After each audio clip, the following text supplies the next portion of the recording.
Hello and welcome to Leaders of Tomorrow, India's only daily television platform for small businesses. Over the past 7 years, we've understood what matters most to you, the entrepreneur. And in year 8, we're taking head-on 2 of your most pressing concerns, that of funding and mentoring. I'm Sananda Jayaseelan. On the show tonight, 2 conversations. First up with the India head of Oracle. We'll also bring you an interview with FreshMenu.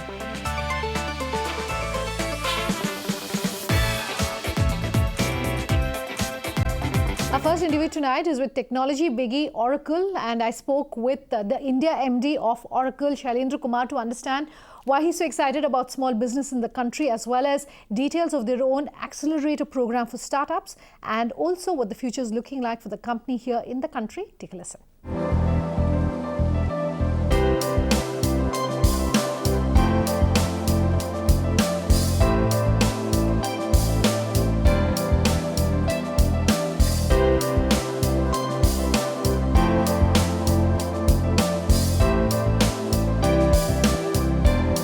I want to talk about what has increasingly become present skills and not so much future skills, which is machine learning, AI, etc. And so 2-part question, Shailendra. How are you as a leader ensuring you're always on top of the learning curve when it comes to these skill sets? And how are you hiring people who are coming in with these skill sets, or training them really when it comes to these skill sets? So the skills which are really required today, of course, are artificial intelligence, machine learning, blockchain, IoT, something which is very important today.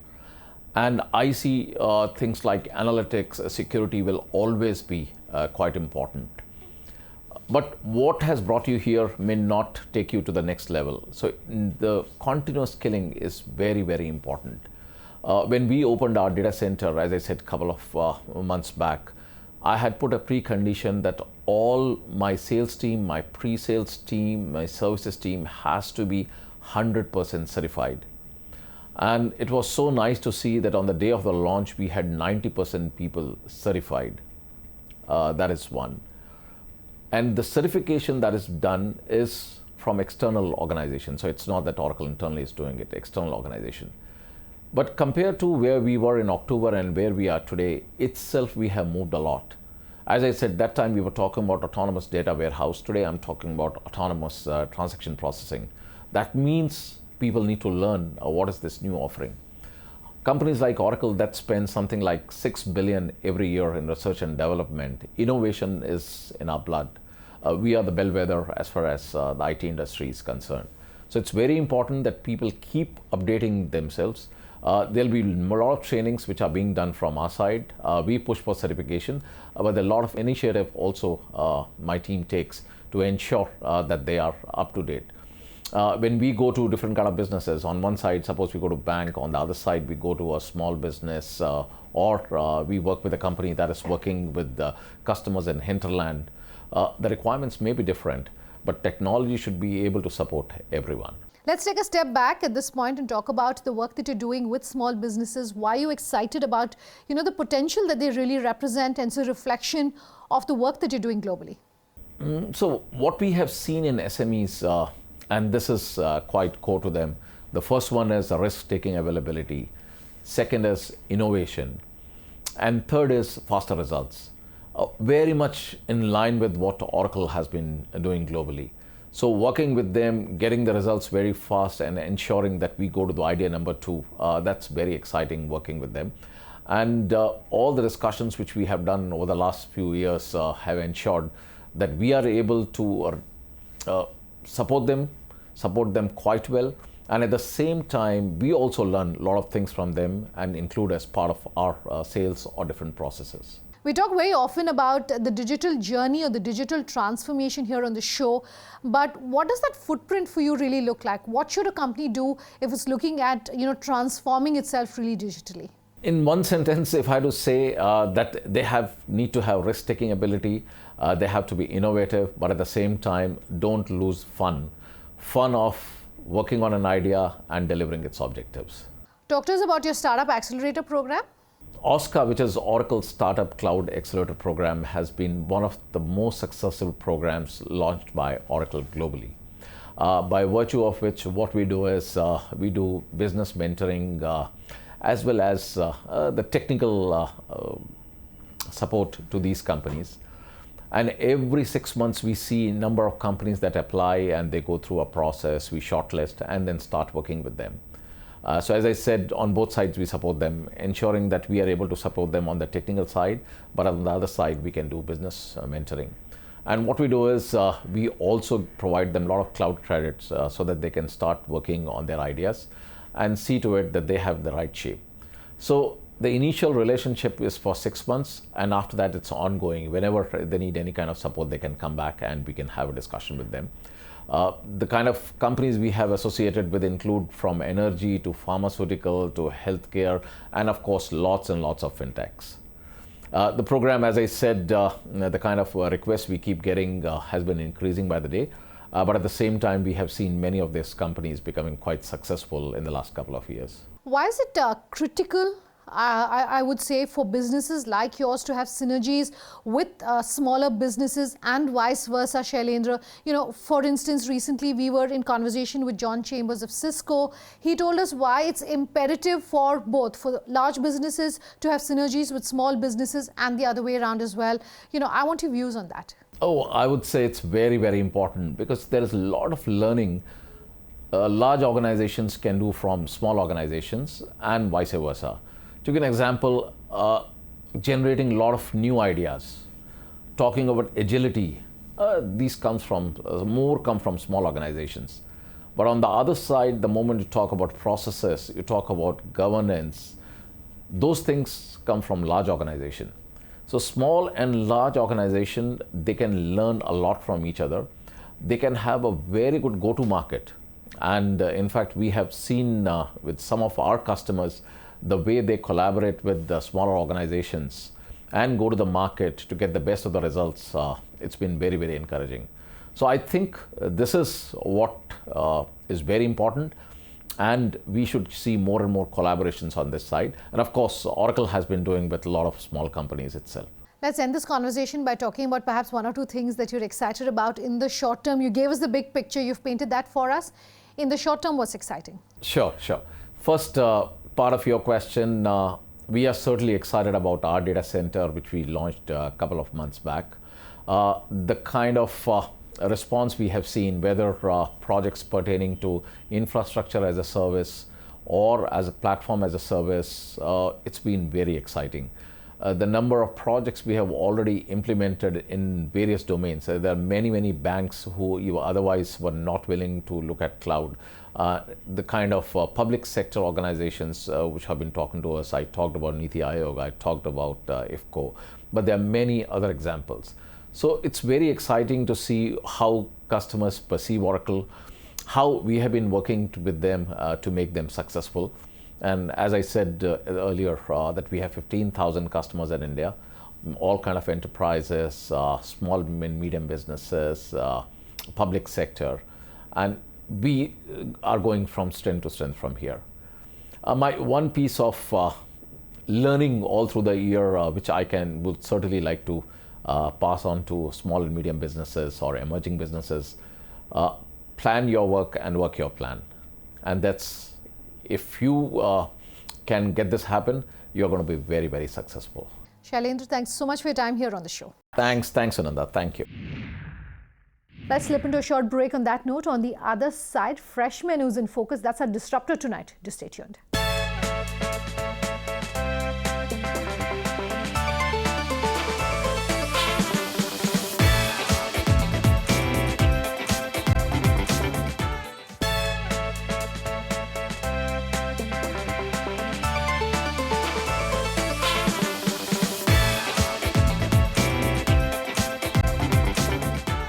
Welcome back with us here on Leaders of Tomorrow. Tonight, our second interview is with Bengaluru-based FreshMenu.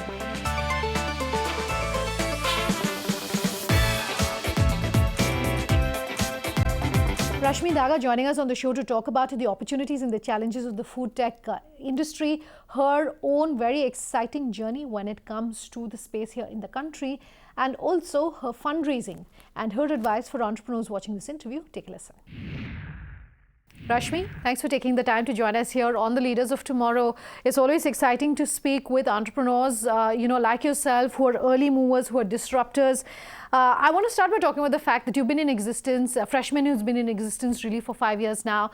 And if you can run us through, though, what that perhaps aha moment or the thought process really was when it comes to the journey of FreshMenu. At what point did you decide that this perhaps was the industry you want to be in and that you could make money in this industry? Because when you started out, it was still, food tech was still a really small space. See, I think the aha moment starts with the personal need to create high impact. And that's what I was looking for when I was rethinking about starting up. I did bootstrap a startup back in 2011-12 and it didn't really go as per plan, so I had to shut it down. So this time I think the idea was to figure out a high impact idea, and food looked like that. So food around the world, there was so much of stuff happening around between 2013-14. So I really thought that this is a time to take plunge and think about food as a business opportunity. I think armed with a lot of experience in MNCs as well as startups, I think I felt that I have picked up a lot of stuff that would come in handy. I think rest is history, but these 5 years have taught me way more than what I learned in the previous 10 years. Reports suggesting food tech expected to hit $4 to $5 billion by 2020 here in the country. When you started out, however, it was small. But perhaps, did you foresee that this was the kind of growth that, this space was going to see? This was the kind of growth that you yourself at the company were going to see? Honestly, we did. And I think that was a reason to shape FreshMenu the way it is today. See, in 2014, the reality was mobile phones were getting everywhere. And these were smartphones, so people could think of ordering online. E-commerce was becoming bigger and bigger. Sure. So there was, a much better chance of attracting a customer to order other categories beyond shopping online, like food. India was short of brands in the food delivery space.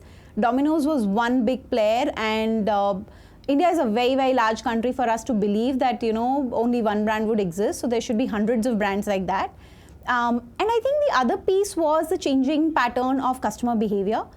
Good food was available only in restaurants, and you have to get to high street for that. Traffic's a huge problem in big Indian metros. So there were all the cues to suggest that a good delivery business would have a lot of customers and takers. So I think it was built on a hypothesis, and I think a lot of those elements of hypothesis are playing out today. And I think a lot more will play out in the next 5 years, because I think right now still it's early for customers to latch on to food delivery and think of it as a regular service. A large part of the mass India would still need to get onto the bandwagon. So I think there's lots more to come by. My next question was going to be that, the food delivery space in India, $15 billion, CAGR of 24%, I understand. But the online portion of the food market in India is really small, just about $0.3 billion is what I understand, although it's been seeing a fantastic CAGR over the past 4 or 5 years of nearly 90-odd%. That, though, is on a small base. I do want to clarify that. Why is that, Rashmi? And what, in your opinion, can really be done to fix that? There's clearly an opportunity for growth. What can be done to fix that? See, I think the industry so far was grappling with the absolute functionality that a meal box is packed and it can be delivered to me on time, and reliability and trust is built around the service. So I think last few years have gone down in solving for the friction in food delivery, right?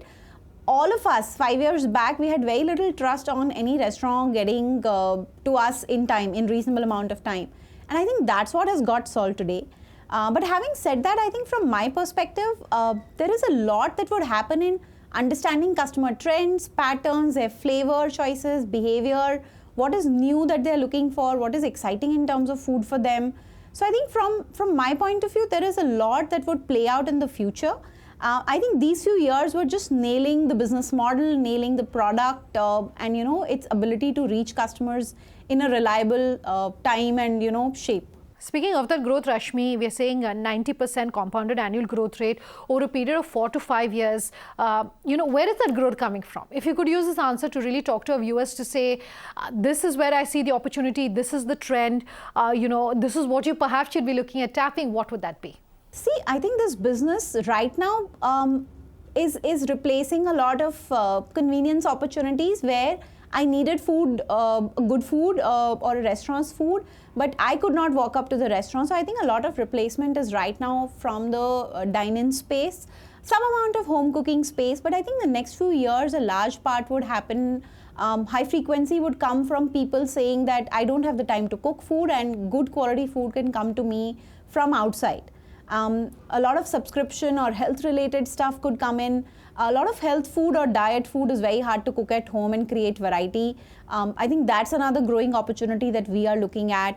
So I think there are a lot of other sets of opportunities that would open up, but I think the biggest of them would be people replacing more home cooking from the outside food coming into their houses. Let's talk about your own fundraising. You've raised a substantial amount of funds led by, I think, your early investors were Lightspeed Venture Partners, amongst others. What was that experience like for you? See, I think fundraise, there is clearly, all entrepreneurs have ideas and ideas could be available in plenty. I think a detailed, spec'd out plan of how are we really thinking about the opportunity, what are the different building blocks, where is the puzzle, how do we solve it, how would we build the team, what would be the economics of this business, and why do you need an investor's money to, firepower a business like this? See, there are businesses that could be great businesses, but they don't need venture money and they don't need to scale up very, very fast by the nature of the business. So I think you need to have a plan of how are you executing that opportunity and how money could help you get there faster. For example, from the time we raised money and the plan was, to open 25 kitchens in 1 year, which hardly any restaurant chains in India had done before us. So it was fast tracking an opportunity where you can execute very, very fast, you grow revenues very fast. In year 1 of full operation, we had like 30 crores of revenue. Okay. And the year after that, we had 72 crores of revenue. And the year after that, we had 123 crores of revenue. So I think it's about a ladder of, this is what money helps me solve.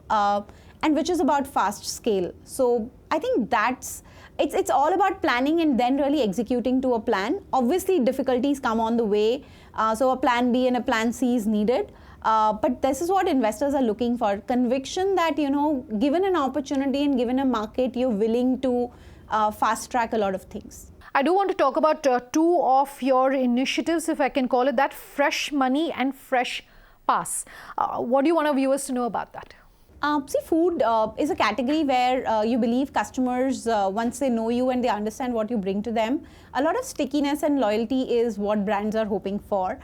Products like Fresh Pass, Fresh Money, which is about a virtual currency or membership benefits, are built around incentivizing loyalty or helping people commit to exploring the brand more and more. Sure. So these are built around that. I think they've done well for us because customers who knew us, it eases the convenience, like you don't have to pay delivery fee or you don't have to pay, you don't have to use your credit card or debit card all the time. So payments are more seamless. I think both of these products are built around reducing the friction in the customer experience part. Let's talk about the size of the market, Rashmi, and really the nature of the market and the nature of the beast, if I can call it that. On one hand, the market is dominated by the likes of yourself and by the likes of Zomato. And on the other hand, you've had a lot of companies that have come in the food tech space, didn't last it out for the year, had to undergo layoffs. The market seems to be really divided, is what I'm trying to understand from you. And that perhaps is also a reflection of what's happening when it comes to valuations. Experts arguing that perhaps valuations are very skewed when it comes to the food tech space.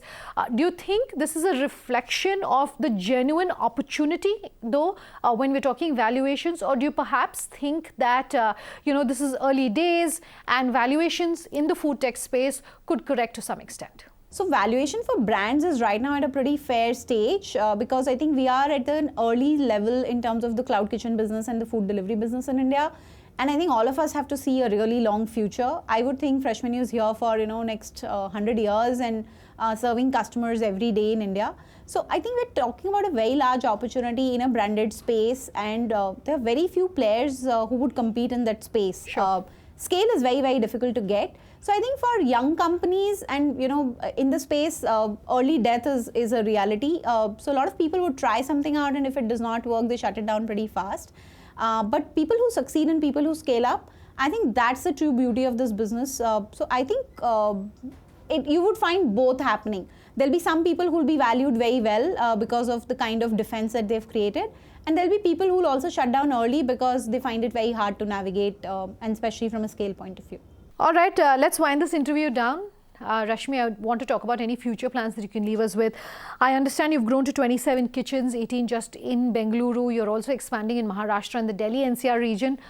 What more can you share with us? I think a couple of additional future plans, and especially right now it's very early for me to talk about them. But we are experimenting with a new design in terms of how kitchens could operate, especially from an economics point of view. So there's something very interesting and innovative happening on the kitchen design itself side. There's something exciting that we're building on a couple of brand portfolios or product portfolios, which eventually we hope would become brands bigger than FreshMenu is today. So I think those two exciting things from our side. Okay, my last question to you, Rashmi. You've had a fascinating personal journey. You know, you've been a part of the entrepreneurial and the startup ecosystem for a while before you launched FreshMenu, of course, and we started this interview with that. If you've received one piece of personal sort of advice, one piece of advice that you want to share with our entrepreneurs that perhaps had a huge impact on you, what would that be? I think one thing that I would love people to think about is, see, all of us have ideas and all of us are evaluating it on different parameters. Some advice that helped me a lot is, as a startup, you have to think of survival and you have to think of scale at the cost of being a perfectionist. Sure. And this is something that I did use at FreshMenu. While as an individual, I would love perfection in whatever I do, and to be perfect, it takes more time. And time is something that you don't have on your side when you're trying to compete with a lot of other people. For example, FreshMenu, when it started, there were almost 200 other food tech startups at the same time. Okay. So I think time is crucial, and being perfect and therefore delaying stuff for being perfect is something that I would ask people to really watch out and evaluate for, like, what is the true benefit out of it. Rashmi, so good having you here on the show. Out of time on the show. If you have any feedback for us or any questions, our contact details up on your screens in just a moment. Do let us know. Thanks for watching. Have a good night.